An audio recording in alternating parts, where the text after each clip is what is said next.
Postpartum adalah masa beberapa jam sesudah lahirnya plasenta sampai minggu ke-6 setelah melahirkan.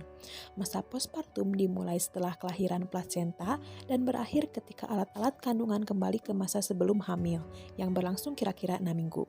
Pendapat lain mengatakan bahwa postpartum adalah masa setelah kelahiran yang meliputi minggu-minggu berikutnya pada waktu saluran reproduksi kembali ke keadaan yang normal pada saat sebelum hamil.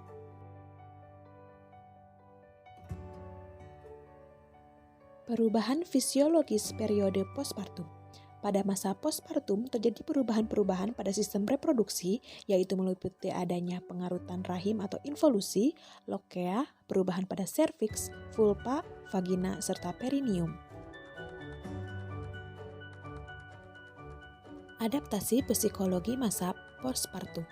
Proses adaptasi psikologi pada seorang ibu telah dimulai sejak ibu hamil. Perubahan mood seperti sering marah, menangis, dan sering sedih atau cepat berubah perasaan menjadi senang merupakan manifestasi dari emosi yang labil. Menurut Rubin dalam Palupi 2013, adaptasi dibagi menjadi 3, yaitu periode taking in atau ketergantungan, periode taking hold, masa transisi antara ketergantungan dan kemandirian, dan periode letting go atau fase mandiri.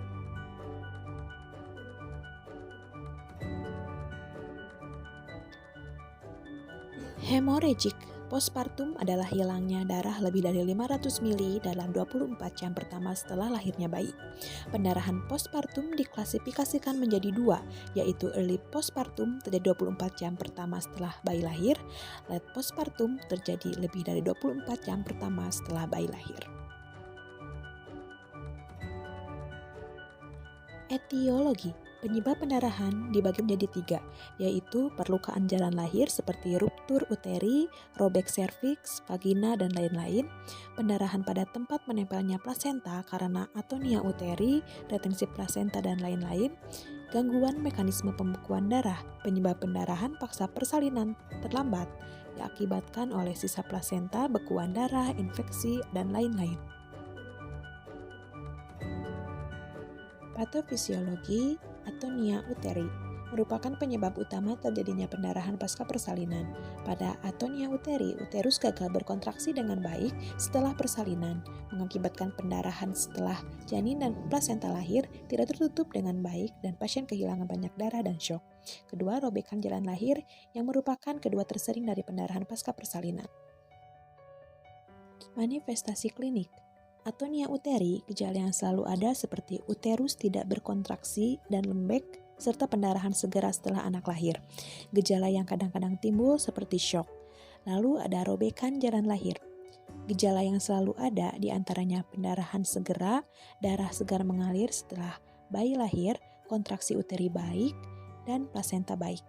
Gejala yang kadang-kadang timbul seperti tali pusat putus akibat traksi berlebihan, inversi uteri akibat tarikan, dan pendarahan lanjutan. Penata laksanaan. Penata laksanaan umum diantaranya ketahui secara pasti kondisi ibu bersalin sejak awal, pimpin bersalin dengan mengacu pada persalinan bersih dan aman, selalu siapkan keperluan tindakan gawat darurat, segera lakukan penilaian klinik dengan upaya pertolongan, atasi syok jika terjadi syok, pastikan kontraksi berlangsung baik, pastikan plasenta telah lahir lengkap, dan eksplorasi kemungkinan robekan jalan lahir. Bila pendarahan tidak berlangsung, lakukan uji pembekuan darah, pasang kateter tetap, dan pantau cairan keluar masuk. Lalu lakukan observasi ketat pada 2 jam pertama pasca persalinan dan lanjutan pemantauan selama 4 jam. Penata laksanaan khusus, atonia uteri, kompresi bimanual eksternal yaitu menekan uterus melalui dinding abdomen dengan jalan saling mendekatkan kedua belah telapak tangan yang melingkupi uterus. Kompresi bimanual internal yaitu uterus ditekan di antara telapak tangan pada dinding abdomen dan tinjau tangan dalam vagina untuk menjepit pembuluh darah di dalam miometrium. Kompresi aorta abdominalis yaitu raba arteri femoralis dengan ujung jari tangan kiri. Pemeriksaan penunjang. golongan darah untuk menentukan RH, ABO, dan percocokan silang, jumlah darah lengkap untuk menunjukkan penurunan HB atau HT dan peningkatan jumlah sel darah putih, kultur uterus dan vagina untuk mengesampingkan infeksi pasca-partum, urinalis untuk memastikan kerusakan kandung kemih, dan profil koagulasi untuk peningkatan degradasi kadar produk atau fibrin atau produk split fibrin. Diagnosa keperawatan, kekurangan volume cairan berhubungan dengan pendarahan per vagina, gangguan perfusi jaringan berhubungan dengan pendarahan per vagina, cemas atau ketakutan berhubungan dengan perubahan keadaan atau ancaman keamanan, resiko infeksi berhubungan dengan pendarahan, dan resiko shock hipovolemik berhubungan dengan pendarahan. Thanks for watching.